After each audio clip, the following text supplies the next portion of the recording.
Hello friends, नमस्कार सभी के लिए। मैं मोहित कुमार आप सभी का unique academy of math solution पर बहुत बहुत स्वागत करता हूं, अभिनंदन करता हूं और उम्मीद करता हूं कि आप सभी स्वस्थ होंगे, अच्छे होंगे। जैसा कि आपको पता है कि हम इस वीडियो में किरण पब्लिकेशन ज्ञानमेश्वर प्लस एसएससी की जो बुक है उसका वीडियो सॉल्यूशन आप लोगों तक पहुँचा है। इससे पहले हम 4 टॉपिक ऑलरेडी क्लियर कर चुके हैं और इसमें भी मैच हमने आधे टॉपिक क्लियर कर लिए और इसमें हम 5वां टाइप पढ़ रहे हैं और 5वां टाइप भी इसमें फिनिश कर देंगे हम आज इस वीडियो में। तो उम्मीद करते हैं सारी चीज़ें आप क्लियर कर पा रहे होंगे, तो निश्चित रूप से कोई भी दिक्कत आपको नहीं हो पा रही होगी और सारी चीज़ हम बिल्कुल एकदम डिटेल में समझाने की आपको कोशिश कर रहे हैं और कोशिश करते हैं कि एक क्वेश्चन को हम 1 से 2-3 तरीकों से आपको सेटिस्फाइड करें। तो निश्चित रूप से कोई भी दिक्कत आपको नहीं हो रही हो मेरे हिसाब से। बाय द वे, अगर कोई भी पॉइंट है जो कि समझ में नहीं आ रहा है तो प्लीज़ आप हमें फीडबैक दें, बताएं कमेंट बॉक्स में कि ये चीज़ हमारी समझ में नहीं आई है, तो हम अपने आप में और सुधार करने की कोशिश करेंगे और सारी चीज़ बिल्कुल डिटेल में डिस्कस कर रहे हैं। और जिस स्टूडेंट के बेसिक चीज़ क्लियर नहीं है, बेसिक कॉन्सेप्ट क्लियर नहीं है, तो वो साइड से हम एस डी यादव की जो बुक है उसका भी वीडियो सॉल्यूशन करा रहे हैं और जिसमें बिल्कुल हम जीरो लेवल से पढ़ा रहे हैं, जीरो लेवल से स्टार्ट किया, नंबर सिस्टम से स्टार्ट किया है। तो उसमें भी हमारी करीब 14-15 वीडियोस ऑलरेडी अपलोड हो चुके हैं। तो निश्चित रूप से कोई भी दिक्कत आपको नहीं हो रही होगी भाई मैथ के अंदर। हमारा टारगेट, हमारे इस चैनल का टारगेट सिर्फ और सिर्फ मैथ है। तो कोई भी एग्जाम हो एसएससी को लेकर के, सीजीएल, कैट और मेंस प्री, सभी के हम वीडियो कंटेंट आप लोगों तक पहुंचाने की कोशिश कर रहे हैं मेरे भाई। तो किसी भी प्रकार से कोई भी असुविधा आपको नहीं होगी भाई, ठीक है। तो सवाल पे आते हैं। सवाल क्या कहता है, सवाल के बात को बहुत ध्यान से समझने की आप कोशिश करेंगे मेरे भाई। ये कह रहा है, यदि 3a और 4b का अंक गणितीय माध्य 50 से अधिक हो और a b का दोगुना हो तो a का लघुत्तम संभव पूर्णांक मान कितना होगा। मेरी बात को बहुत ही ध्यान से, बिल्कुल कूल माइंड से समझने की कोशिश करेंगे मेरे भाई। वो ये कह रहा है 3a और 4b, 3a और 4b, 3a और 4b जिनका माध्य कितना है, माध्य कितना है, 50 से अधिक है, 50 से अधिक है। मीन्स इस तरीके से बात क्लियर ऊपर ही नहीं, हाँ है ना।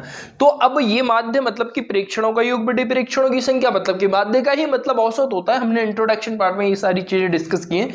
अगर मैं इसको यहाँ लेके जाऊंगा तो 50 दूनी 100 कर देगा। मेरी बात को आप समझ पा रहे होंगे, मैं उम्मीद करता हूँ बात क्लियर है भाई, हाँ है ना। अब एक चीज आपको दे दी है उसने, जो a की वैल्यू है वो दुगनी है किससे, b से। मतलब ये दुगना है, बराबर करने के लिए मेरे बाबू इसको दुगना करना पड़ेगा। बात क्लियर हो पा रही है, मैं उम्मीद है। अब वो ये पूछ रहा है कि a का लघुत्तम संभव मान कितना है, क्या लघुत्तम संभव मान कितना रहेगा। मेरी बात को बहुत ही ध्यान से क्लियर करने की आप कोशिश करेंगे। लघुत्तम संभव मान कितना होगा, लघुत्तम संभव मान कितना होगा। तो मुझे यहां से a पे ही काम करना पड़ेगा। तो a पे काम करना पड़ेगा तो मैं b की वैल्यू यहां से निकाल देता हूं। b की वैल्यू अगर मैं यहां से निकालूंगा तो ये 2 जो यहां लगा हुआ था वो यहां पहुंच जाएगा, मतलब b बराबर आ गया a/2। बिल्कुल कूल माइंड से इस बात को क्लियर करेंगे। बहुत ज्यादा जल्दबाजी नहीं करनी है हमें सवालों के अंदर सीखते टाइम, ठीक है। जब हम पेपर में परफेक्ट हो जाए तब हमें जल्दबाजी में सवाल करने, और ऐसी जल्दबाजी भी नहीं करनी कि सवालों के उत्तर गलत कर दें। ऐसा ध्यान रखना है कि एक्यूरेंसी भी बनी रहे और चीजें बहुत कम समय में भी आए, ठीक है। इस चीज का विशेष ध्यान रखना है एग्जाम के अंदर। बात क्लियर है। अगर मैंने मेरे भाई b बराबर a/2 लिखा, मींस क्या, b बराबर यहां पर a/2 लिख दिया, इससे ये कटेगा तो मतलब 2a बचेगा। 2a और 3a कितने हो गए भाई मेरे, आप बोलोगे भाई 5a हो गए। 5a बड़ा होगा 100 से, मींस क्या हो गया, इसने इसको काट दिया 20 बार। अब कहने का मतलब क्या हो गया इसका, कि जो a की वैल्यू होगी हमारी वो 20 से बड़ी होगी। क्या a की वैल्यू जो होगी हमारी वो 20 से बड़ी होगी, चाहे वो 21, 22, 23, 24 कितनी भी हो सके। लेकिन सबसे पहले जो वैल्यू हमारी पड़ेगी, a की सबसे लघुत्तम जो संख्या पड़ेगी वो पड़ेगी 21। क्यों, क्योंकि पहली बात तो ये 20 से बड़ी है और उसमें दूसरी बात में ये कह रहा है ये लघुत्तम है। मतलब ये इससे आगे बहुत सारी वैल्यू हो सकती हैं, बट यहां पर छोटी लघुत्तम संख्या की बात कर रहा है वो, तो लघुत्तम संख्या 21 है और यही सवाल का सही उत्तर। मैं उम्मीद करता हूं कि ये बात आपके क्लियर हो पाई होगी। सवाल हमने बहुत डिटेल में पढ़ा है, बिल्कुल अच्छे, बिल्कुल कूल माइंड से डिस्कस किया, इसलिए हमें समय लगा होगा, बट चीज अगर समझ में आ गई तो सेकंडों में सवाल के उत्तर आप कर पाएंगे। पहले अपना कॉन्सेप्ट मजबूत करो मेरे भाई, तो समय अपने आप रिकवर हो जाएगा। सवाल अगला क्या कहता है, बहुत ध्यान से, ये कह रहा है एक कक्षा में 50 छात्रों द्वारा प्राप्त कुल अंक 26-24 हैं। इस कक्षा में एक छात्र द्वारा प्राप्त औसत कितना होगा? तो सीधा सीधा फंडा है, जब टोटल हमारे जो छात्र हैं उन्होंने एवरेज कितना प्राप्त किया 26-24 किया, तो एक छात्र ने कितना किया वो डिवाइड कर देंगे, सवाल का उत्तर आ जाएगा। तो 26-24 डिवाइड बाई 50। बात क्लियर है? हाँ या ना? इस जीरो को अगर मैं हटाऊंगा तो पॉइंट मेरे भाई यहाँ आ जाएगा। मेरी बात को समझने की आप कोशिश, डिवाइड कर दीजिए। 25, 5 दूनी 10, फिर 2 बचेंगे और यहाँ 24, मतलब कि 4 पंजे 20, फिर 4 बचेंगे, फिर 4 बचेंगे, मतलब 40 हो जाएगा वह, फिर 8 पंजे 40, मतलब कि कितना एक बंदे ने कितने प्राप्त किए? 52.48। और यही सवाल का सही उत्तर है। मैं उम्मीद करता हूं कि ये बात आपको क्लियर, ये बहुत नॉर्मल सी बातें हैं जो कि आपको समझ में आ रही होंगी ऑलरेडी। शायद हो सकता है किसी भी स्टूडेंट से आ रही, क्योंकि बहुत ज्यादा मुश्किल चीज नहीं है, तो पेशेंस बनाकर सारी चीजों को करते जाए मेरे भाई। सवाल अगला क्या है? निम्न में से अंकों को सेट का औसत कितना होगा? बहुत ध्यान से इस बात को भी क्लियर करेंगे। सभी को जोड़कर डिवाइड करना है, जितने ये नंबर दे रखे हैं। तो नंबर हमारे पास है 232 है, 149 है, 208 है। तो 232 पहली फुर्सत में, 149 दूसरा, 208 तीसरा, अब क्या है? 301, 399, 415, 301, 399, 415, 1 2 3 4 5 और 6। अब अगर मुझे एवरेज अगर इनका निकालना है मेरे भाई, अगर मुझे इनका एवरेज निकालना है तो मैं क्या कर दूंगा? इसमें डिवाइड कर दूंगा मेरे भाई, जितने प्रेक्षण हमें दे रखे हैं। मेरी बात को बहुत ध्यान से क्लियर करेंगे। मैं सवाल का उत्तर ऐसे बता दूंगा आपको, ऐसे बहुत ध्यान से समझने की कोशिश करेंगे। जब आपको इतना कॉन्सेप्ट अगर क्लियर हो गया मेरे भाई, तो आपको सवाल में कुछ नहीं करना है, बस आपको मेरी छोटी सी बात को ध्यान में रखना है। और जहां तक मैं अब तक मैंने अपना अनुभव देखा है, और मैंने सभी सवाल जो एग्जाम पॉइंट ऑफ व्यू से जो आए हुए हैं, और जिनके एज ए जो एग्जाम्पल में एग्जाम में आए हुए सवाल हैं, और जो हमें ऑप्शन में जो दिए हुए होते हैं, जैसे ऑप्शन इसके 4 दिए होंगे, तो उसके हिसाब से अगर मैंने सोचा है तो ज्यादातर सवालों के उत्तर इस कॉन्सेप्ट से आ गए। मेरी बात को बहुत ध्यान से समझने की आप कोशिश करेंगे। मैं क्या कहना चाहता हूं, ये 2 और 9 कितने हो गए भाई? 11। 11 और 9 कितने हो गए भाई? आप बोलोगे भाई 11 और 9 19, और 1 कितने हो गए? 20। 20 और 14 आप बोलोगे भाई 34। मतलब ये हुआ मेरे भाई कि यूनिट डिजिट कितना बना है? 4।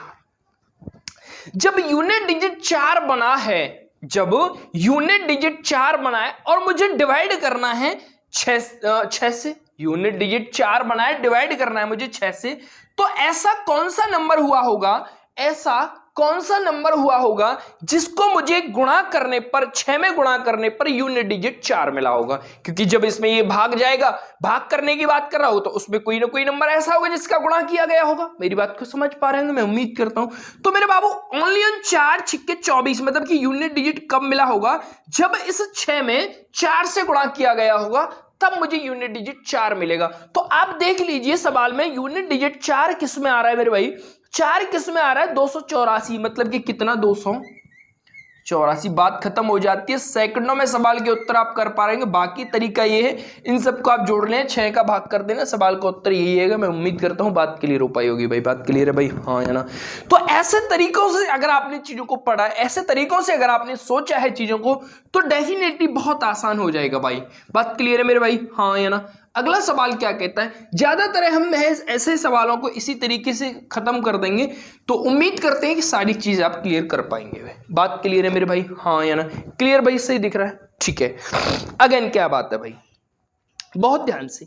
एक संस्था में सभी कामगारों का प्रति व्यक्ति औसत 60 है, 12 अधिकारियों का औसत वेतन 400 है, शेष प्रति व्यक्ति औसत वेतन 56 रुपए। संस्था में कामगारों की कुल संख्या। मेरी बात को बहुत ध्यान से, जब हमारे पास टोटल कामगार हैं जिनका एवरेज कितना गिवन है हमें 60, और जब हमारे जो 12 अधिकारी हैं जिनका एवरेज हमें कितना गिवन है मेरे भाई, आप बोलोगे भाई 12 अधिकारियों का भी जो एवरेज है हमारा वो है 400।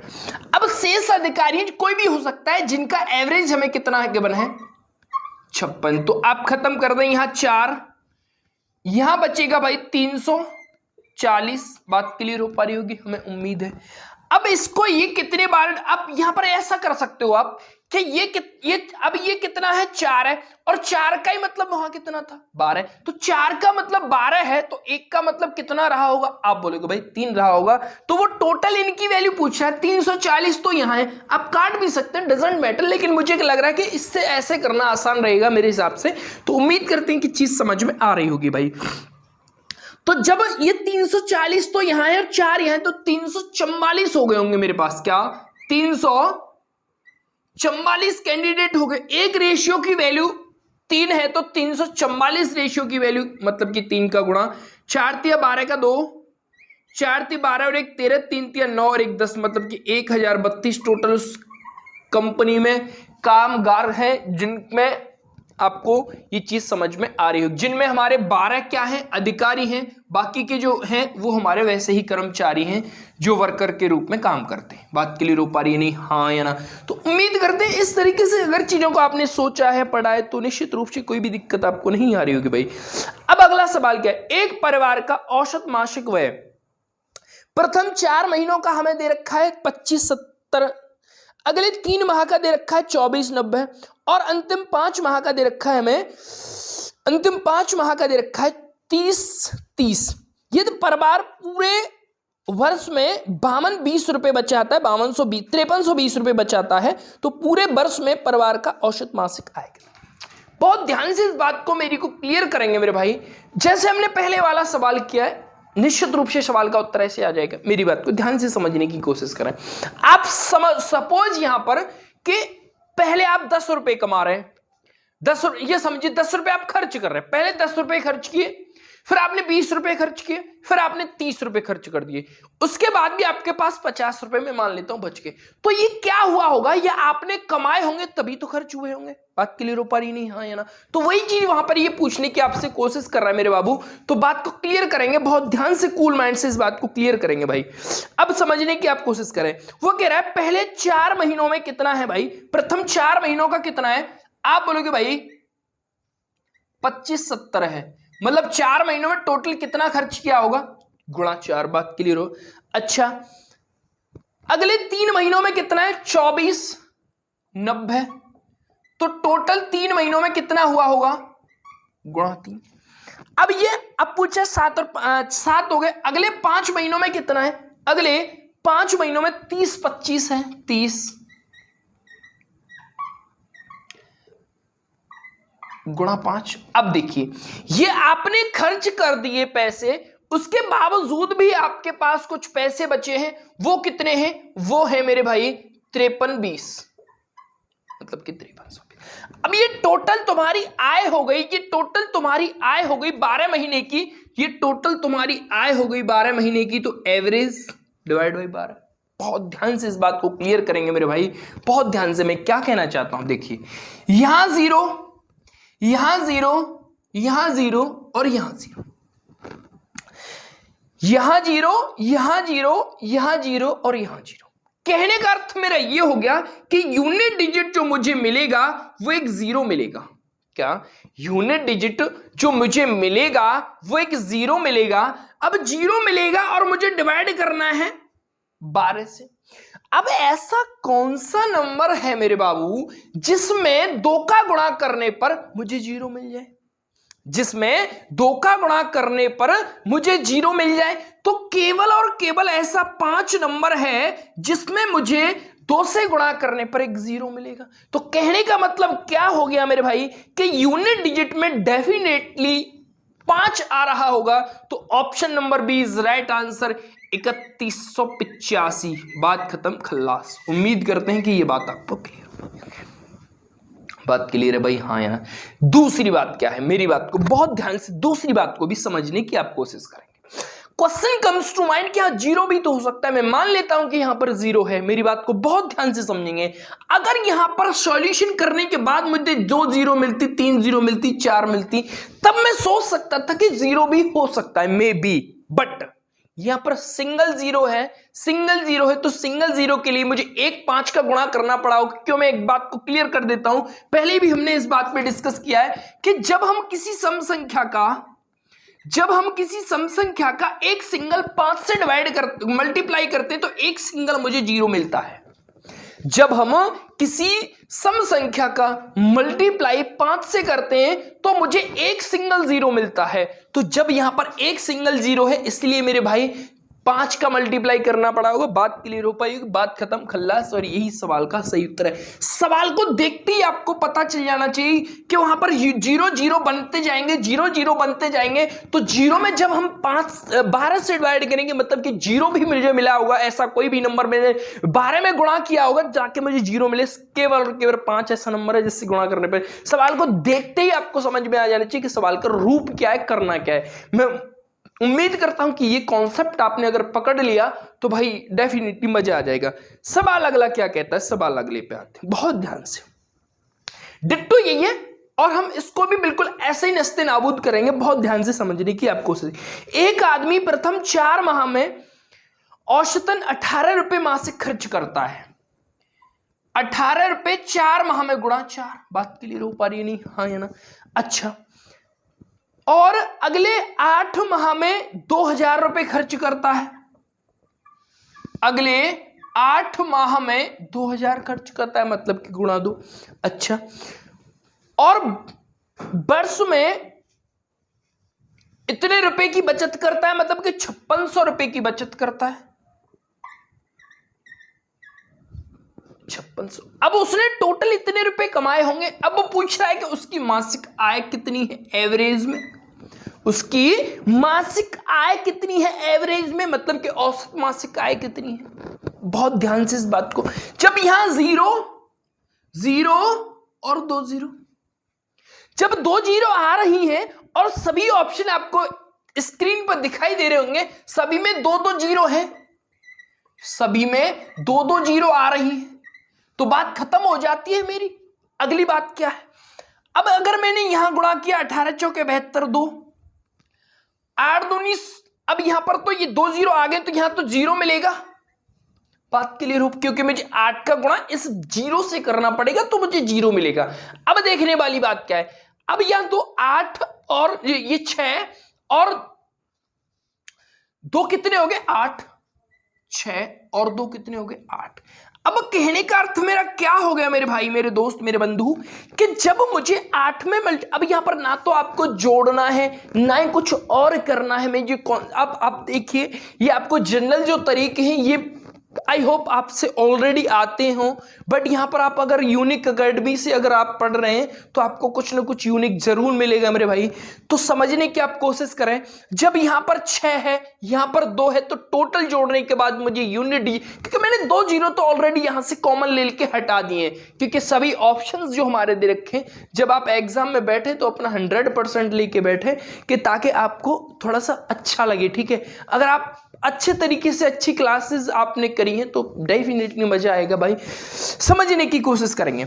अब मुझे ऐसा कौन सा नंबर होगा जो 2 से गुणा करने पर 8 मिलेगा। भाई ऐसा कौन सा नंबर होगा जो 2 से गुणा करने पर मुझे 8 मिलेगा। सिंगल ऐसा 4 नंबर है जो गुणा करने पर मुझे 8 देगा। तो कहने का मतलब क्या हो गया कि यूनिट डिजिट क्या मिलेगी मेरी, 4 मिलेगी। 2 0 इसकी आनी है तो 2400 आपको दिखाई दे रहा होगा। यही सवाल का उत्तर है। मैं उम्मीद करता हूं कि बात खत्म। सवाल में आप इनको गुणा करेंगे, इनका गुणा करेंगे, जब जोड़ेंगे तब भाग करेंगे। सवाल का उत्तर उतना ही आना है। मैं बात क्या कह रहा हूं उस बात को आपको पकड़ के रखना है। ठीक है, यही सवाल का सही उत्तर है। मैं उम्मीद करता हूं कि ये बात आपको क्लियर हो पाई होगी भाई। बात क्लियर हो पाई या नहीं? हाँ या ना भाई? तो ये चीज अगर आपने समझ ली है, ये चीज आपने अगर कर ली है तो डेफिनेटली मजा आएगा। अच्छा, अब कुछ व्यक्तियों के जो और क्रूर प्रवृत्ति के जो बच्चे होते हैं तो उनकी एक भी क्वेश्चन कि भाई 7 का भी तो करने पर 4 मिल रहा है, 7 का गुणा 2 से करने पर भी तो 4 मिल रहा है, बट वो ऑप्शन में नहीं है। पहली बात समझ में आ रही है? 4 ऑप्शन में नहीं है मेरे बाबू, तो आपको जितना दिया जा रहा है केवल उसका ही यूज करना है, अपना फालतू में माइंड को लेके नहीं जाना है। मैं उम्मीद करता हूं कि ये बात आपको क्लियर हो पाई होगी भाई। बात क्लियर है? और एग्जामिनर जब आपको सवाल वो पूछ रहा है तो वो आपको ये चेक करना नहीं चाहता है कि आपने सवाल को कैसे किया है। ठीक है, वो नहीं है, आपको सिर्फ उसका कंक्लूजन निकालने हैं उसमें कि इसमें एग्जामिनर अब उसको भी पता होता है कि हर सवाल में अप्रॉक्स जो हमारी एवरेज टाइम होता है वो 30 से 35 सेकंड होता है। तो 30 से 35 सेकंड में बंदा कितनी कैलकुलेशन कर सकता है ये बात उसको ऑलरेडी पता होती है, ठीक है। तो अब ये चीज ध्यान में रखें कि जब आपको ऐसे सवाल दिए होंगे तो उसमें कुछ ना कुछ ऐसा दिया होगा कि आप उसको पकड़ लें और उसका जल्दी से सवाल का उत्तर आप कर दें, ठीक है। तो ये चीज आपको ध्यान में रखनी, इसी तरीके से आपको सोचना है चीजों को ताकि आपको समय कम लगे, ठीक है। तो एग्जामिनर जो आपके जो पेपर बना रहे हैं वो ऐसे हम जैसे तुम जैसे लोग नहीं हो, वो बहुत ही मल्टी टैलेंटेड पर्सन होते हैं। तो ये चीज आपको ध्यान में रखनी है। एग्जाम अगर जिस व्यक्ति ने एग्जामिनर का माइंड पढ़ लिया यहीं से बैठे बैठे तो भाई पक्का मजा आ जाएगा, ठीक है। तो ये सोच अपने अंदर लेके आओ कि एग्जामिनर ने कैसे सोचा होगा उसको, ताकि हमें उसने ये चीज दी है, ठीक है। तो उम्मीद करते हैं कि ये चीज आपकी समझ में आ रही होगी। सवाल अगला क्या कहता है? सवाल अगला बहुत अच्छा सवाल है, बहुत ध्यान से इस बात को क्लियर करेंगे। अब मैं इस सवाल को पहले एकदम पहले बेसिक से पढ़ेंगे, उसके बाद में हम इसका 1 सेकंड में उत्तर कर देंगे। सवाल को समझने की कोशिश करेंगे। सवाल स्क्रीन पे ऑलरेडी आपके आ रहा होगा। देन 1 का 1 बार है, 2 का 2 बार है, 3 का 3 बार है, 4 का 4 बार है, 5 का 5 बार है, 6 का 6 बार है और 7 का 7 बार है। इनका अगर हमें एवरेज निकालने की मेरे भाई बात कर रहा है वो आपसे, तो मेरी बात को बहुत ध्यान से समझनी। जब 1 का 1 बार है तो मतलब 1 लिखा जाएगा। अब जब 2 का 2 बार है मतलब कि 2 गुणा 2 लिखा जाएगा, क्योंकि प्रेक्षणों का योग बटे प्रेक्षणों की संख्या होता है। तो कहने का अर्थ मेरा क्या हो गया कि जब उसने ऐसे कुछ किया होगा तो 2 का स्क्वायर कर सकता हूं मैं, 4 को कर सकता हूं। जब 3 का 3 बार है तो 3 का स्क्वायर कर सकता हूं, 9 हो जाएगा। क्यों? क्योंकि 3 + 3 का अर्थ क्या हो गया? 9। और 9 को मेरे भाई मैं क्या कर सकता हूं? 2 की पावर 3। ये चीज आपको क्लियर हो पाई? ऐसे ही 4 को मतलब 4 चौके 16 मतलब कि 4 की पावर 2 कर सकता हूं। तो ये बात आपको उम्मीद करता हूं कि ये बात आपको क्लियर हो पाई होगी। अब ये तो हो गया मेरे भाई प्रेक्षणों का योग, ठीक है। अब प्रेक्षणों की संख्या क्या? प्रेक्षणों की संख्या, प्रेक्षणों की संख्या क्या कहती है? 1 का 1 बार है, 2 का 2 बार है, 3 का 3 बार है, 4 का 4 बार है। मतलब ये हुआ कि 1 + 2 + 3 + 4 + 5 + 6 + 7। ये 7 का नंबर 7 बार है तो 7 लिख दिया, 6 का नंबर 6 बार है तो 6 लिख दिया, 5 का नंबर 5 बार है तो 5 लिख दिया, 6, 4 का 4 बार है तो 4, 3 का 3 बार है तो 3, 2 का 2 बार है तो 2 और 1 का 1 बार है तो 1। प्रेक्षणों का योग बटे प्रेक्षणों की संख्या इज कॉल्ड दैट एवरेज। बात क्लियर हो पा रही नहीं? हाँ या ना? अगली बात को, अब आपको कुछ ऐसा दिखाई दे रहा होगा, आपको कुछ ऐसा दिखाई दे रहा होगा, अगर मैं यहां पर स्क्वायर लगा देता हूं तो, क्योंकि 1 का हम स्क्वायर करें, क्यूब करें, 100 करें, 200 करें, 500 करें, कोई फर्क नहीं पड़ेगा, वो 1 है तो 1 रहेगा, ठीक है। अब देखो आपको कुछ ऐसा दिखाई दे रहा होगा, ये तो प्राकृतिक संख्याओं का योग है। अब यहां प्राकृतिक संख्याओं के यहां पर प्राकृतिक संख्याओं का योग है और यहां पर प्राकृतिक संख्याओं के वर्गों का योग है। क्या? यहां पर तो प्राकृतिक संख्याओं के वर्गों का योग बन रहा है और यहां पर प्राकृतिक संख्याओं का योग बन रहा है। तो बात खत्म हो जाती है। मेरी बात को बहुत ध्यान से क्लियर करने की कोशिश करेंगे। आपको मैंने बताया है कि प्राकृतिक संख्याओं के वर्गों का योग होता है n+1 to n+1/6। बात क्लियर? अब ये प्राकृतिक संख्याओं का योग भी हमने बहुत बार डिस्कस किया है, n+1/2। बात क्लियर? अब देखिए इससे ये 3 बार, इससे ये खत्म, इससे ये खत्म, मतलब कि क्या बचा हमारे पास? आप बोलोगे भाई 2n प्लस का 1/3 बचा, क्योंकि ये यहां पहुंचेगा तो इससे कटेगा, जब ये यहां पहुंचेगा तो ये इससे कटेगा। तो कहने का अर्थ मेरा क्या हो गया? जब आपको ऐसा सवाल कोई भी दिखाई दे तो आपको फॉर्मेट ध्यान रखनी है 2n+1/3। बात क्लियर है? हमेशा ही। तो n4 कितना है? 7 है। तो 7 दूनी 14 और 15/3 का मतलब क्या हो गया? 7 दूनी 14 और 15/3 का अर्थ होता है 5 और यही सवाल का एवरेज है। मैं उम्मीद करता हूं कि ये बात आपके दिल और दिमाग को छू गई होगी। अगर ये मेरी इतनी सी बात आपके दिल और दिमाग तक पहुंच गई है तो प्लीज नेक्स्ट कर दें इसको।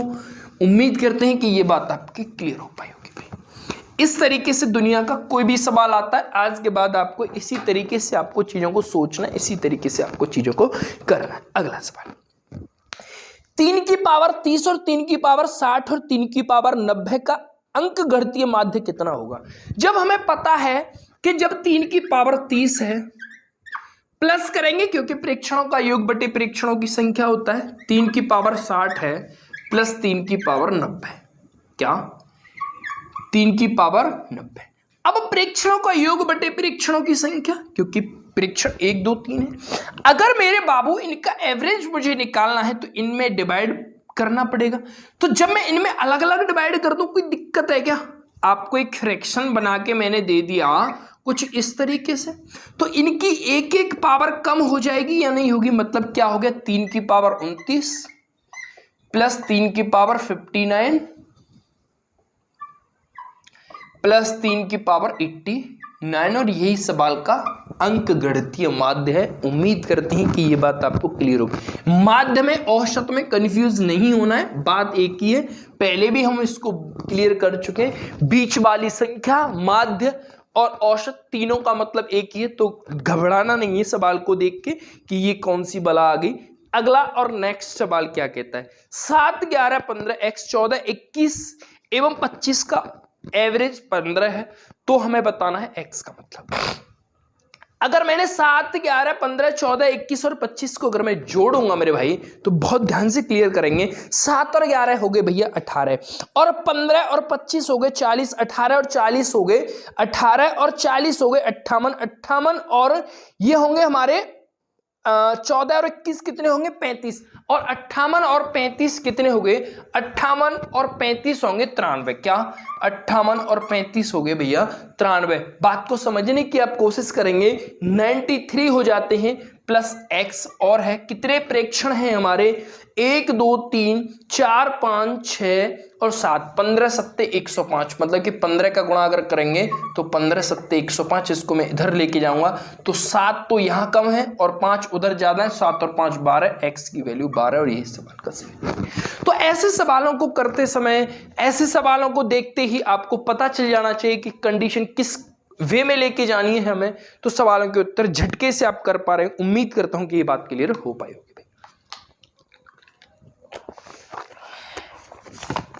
अगला 1 3 5 7 9 11 इन 25 संख्याओं का औसत कितना। मतलब ये हुआ इसका कि 1 से लेकर टोटल हमारे जो प्रथम 25 विषम संख्याओं का औसत कितना होगा। जब प्रथम 25 विषम संख्याओं की बात कर रहा है तो प्रथम 25 जो विषम संख्याएं बनेंगी मेरे बाबू, वो बनेंगी यहां तक। बात क्लियर है। इसका दूसरा तरीका भी मैं आपको बताऊंगा, पहले आपको डिटेल में चीजों को पढ़ना है। अब जब ये एक ऑर्डर में है, इनके बीच में 2 2 का अंतर है, सबके बीच में 2 2 का अंतर है, तो आपको कुछ नहीं करना है, पहला और आखिरी का जोड़ रहे हैं, 2 का डिवाइड करना। अगर मैंने पहला और आखिरी जोड़ा 50 होगा, अगर मैं 2 का डिवाइड करूंगा तो मतलब कितना होगा। ये तो एक बेसिक्स वाला कॉन्सेप्ट था। अगली बात क्या है, अब आपको पता है जब हम एवरेज निकालते हैं तो प्रेक्षणों का योग बटे प्रेक्षणों की संख्या।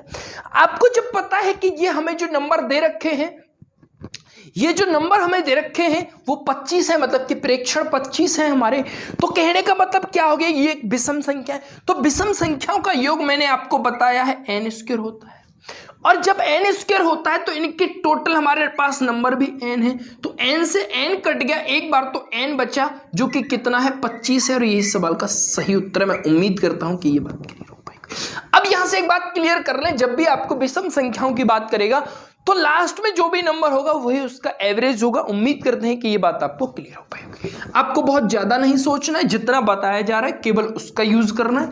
अगर आप अपना बुद्धि लगाएंगे चक्कर पड़ जाएगा बातों में, क्योंकि हम जब तक अपना दिमाग इस्तेमाल नहीं करेंगे, जब तक हम उन चीजों को देख ना लें, अच्छे से समझ ना लें, उसके बाद अगर आप यूज करेंगे तो पक्का मजा आएगा। ऐसा नहीं कह रहा हूं कि अपना खुद का कंसेप्ट नहीं बनाना है या खुद से कुछ नहीं करना है, ऐसा नहीं बोल रहा मैं, बट तब तक ऐसा कुछ नहीं करना है जब तक आप उसमें परिपूर्ण ना हो जाओ, जब तक आप उसके खिलाड़ी ना हो जाओ पक्के, तब तक आपको ऐसे प्रैक्टिस करते रहना है। ठीक है, अगला सवाल क्या है, 15 संख्याओं का औसत 12 संख्याओं का औसत 15 और पहली 2 संख्याओं का औसत 14, तो शेष संख्याओं का औसत कितना? ये जो तरीका मैं आपको बता रहा हूं, जब हमारे पास 12 संख्याएं थी तो एवरेज कितना था? अब उसके पास 2 संख्याएं हैं जिनका एवरेज कितना है? 14। बात क्लियर है? तो वो ये पूछ रहा है कि शेष संख्याओं का औसत, मतलब जो 10 हमारे पास संख्या बची, तो एक कम हुआ है यहां पे और यहां पे पूरे 10। इसका गुणा अगर मैं करता हूं तो माइनस का 140, अगर मैं इसका गुणा इससे करता हूं तो माइनस का 12, टोटल हमारे पास 152 हो गया माइनस का। अब जब ये माइनस में आ रहा है तो इसका मतलब ये है कि जो 10 संख्या हमारी गई है, इसलिए यहां पर ये माइनस आ रहा है, मतलब कि ये 10 संख्याओं का योग है, तो इससे कोई मतलब नहीं है, तो इनका एवरेज में निकाल दूंगा, ये पॉइंट यहां पहुंच जाएगा, मतलब कि 15.2 शेष संख्याओं का एवरेज होगा। बात करिए, ये वन ऑफ द मोस्ट, आगे हमने भी अगली वीडियो में क्लियर करेंगे, इस टाइप के सारे सवालों को उत्तर ऐसे आ जाएंगे, इसी टाइप के सवालों के उत्तर। तो मैं उम्मीद करता हूं कि ये बात आपको क्लियर हो पाई होगी भाई। बात क्लियर है भाई? हाँ या ना? इसको हाँ, एक बात, कोई बात नहीं, वहां पर एग्जैक्ट नहीं, तो 15.2 लिखा है ना मैंने, यहाँ 15 पॉइंट अगर 2 लिखा है तो इसको मैं 1 पॉइंट हटा के नीचे 0 आ जाएगी मेरे, मतलब 10 आ जाएगा, इसको मैं काटूंगा तो 15 सही 1/5 आ जाएगा। डजंट मैटर, आप इस बात से निश्चिंत रहें, वो भी आपको ऑप्शन में जो दिख रहा है उसके हिसाब से हमने सवाल का उत्तर कर दिया। बात क्लियर है भाई? हाँ या ना? उम्मीद करते हैं कि ये बात आपको समझ में आई होगी। नेक्स्ट, और इस वीडियो का सेकंड एंड लास्ट है और ये टाइप इसमें खत्म हो जाएगा। इसमें हमने 15 सवालों को ही लिखा है, 15 नहीं, 15 से शायद ज्यादा है, तो उम्मीद करते हैं कि ये बात आपको क्लियर हो पाई होगी भाई। बात क्लियर है भाई? हाँ है ना? तो 8 संख्याओं का औसत 21 है, यदि प्रत्येक संख्या में 8 का गुणा कर दिया जाए तो औसत में भी 8 का गुणा हो जाएगा, डजंट मैटर। तो 8 का अगर आप 21 में गुणा कर देंगे तो 8 एकन 8 और 8 दूनी 16, मतलब कि एवरेज भी 168 हो जाएगा। उम्मीद, ये बहुत छोटी छोटी सी चीजें हैं जिनमें आपको बहुत ज्यादा समय नहीं लेना है, उम्मीद करते हैं कि सारी चीजें आप क्लियर कर पाए। नेक्स्ट और लास्ट है, तो खत्म करते ही हम आप इस वीडियो को, हम इस सवाल को करने के बाद सवाल 60 विद्यार्थियों की एक कक्षा में प्राप्त अंकों का औसत 65 है। इनमें से आधे विद्यार्थियों द्वारा औसत 85 अंक प्राप्त किए जाते हैं। शेष विद्यार्थियों द्वारा प्राप्त औसत अंक ज्ञात कीजिए। बहुत ध्यान से इस बात को क्लियर करने की आप कोशिश करेंगे। आप बेसिक और जनरल तरीके से भी सवाल का उत्तर कर सकते हैं, आप हमारे वाले तरीके से भी सवाल का उत्तर कर सकते हैं, डजंट मैटर, उत्तर दोनों से ही आ जाएंगे, आपको निश्चिंत रहना है। ठीक है भाई?